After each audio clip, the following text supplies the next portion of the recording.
Good evening. We begin tonight with an average family living in an Ottawa suburb, working hard to make ends meet, giving back to the community when they can. But now some of those families who would usually donate to places like the food bank are depending on them. Government workers struggling to hold on, all because of the debacle known as the Phoenix pay system. CTV's Catherine Latham has our exclusive story tonight. Kathy? Well, through this whole thing, it's been so hard to get public servants to come forward. But tonight we want to introduce you to Denis Bégin, who is now becoming this face of the Phoenix pay system fiasco. This summer, he started a severe heart issue, which took him on a journey of health issues. But he quickly found out it was also the start of financial heartache. A life in suburbia with his fiancée and 2 kids. A stable job with the federal government. A great career thus far. 39-year-old Denis Bégin thought he had it made. That was until July 28th when he had the scare of his life. I'll put that in English. I took my aorta and shredded it. It blew up, which normally has a 5% survival rate. After emergency surgery at the Ottawa Heart Institute, he did survive and knew months of rehab and sick leave were on the way. And that's when the heart-stopping financial issues began. But we were nervous because being in the government, Phoenix is known as being problematic as far as your paycheck goes. He was forced to go on long-term disability, but there is a 13-week waiting period. Workers must take sick leave or go on EI before insurance kicks in.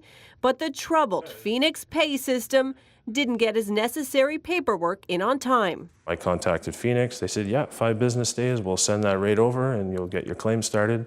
Okay, great.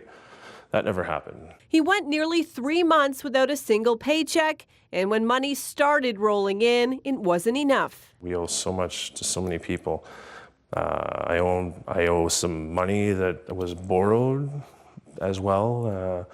So we're in a rough place. Well, these are my neighbors. Friends, family, and neighbors have given them gift cards for food and necessities. Their snow removal has been donated. This holiday season won't be easy. Always thinking about what's going to happen here. You know, we registered our kids for Toy Mountain. Is that going to come through on time? The city of Ottawa actually has a great program where they'll help out families, but I make too much. I don't qualify. Feeling better, Denis is now starting a gradual return to work, a couple of days a week. Sun Life is going to pay me for the days I'm at home. Phoenix will pay me for the days I'm there. Do I have faith in that? No. They told me it would be anywhere from 6 to 10 weeks before Phoenix will even have me back into the pay system. So we're talking probably mid-January before we see anything. They know as a family they'll get through this. Denis says at least he has his health. It's sad to see the situation we're in, but then again, it could be just her and the 2 girls, and they go visit me in the ground, you know. So it's You're alive. Yeah, that's what's important.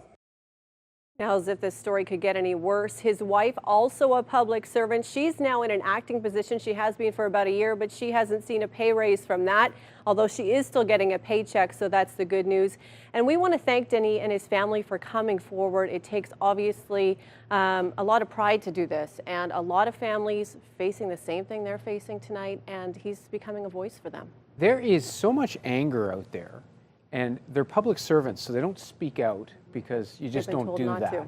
And boy, what's it going to take? You have to wonder. There's 15,000 people still having pay issues, but as the holidays are coming closer, we're starting to see more of those stories rolling into our newsroom, so you can expect to hear more of them. Thanks, Kathy.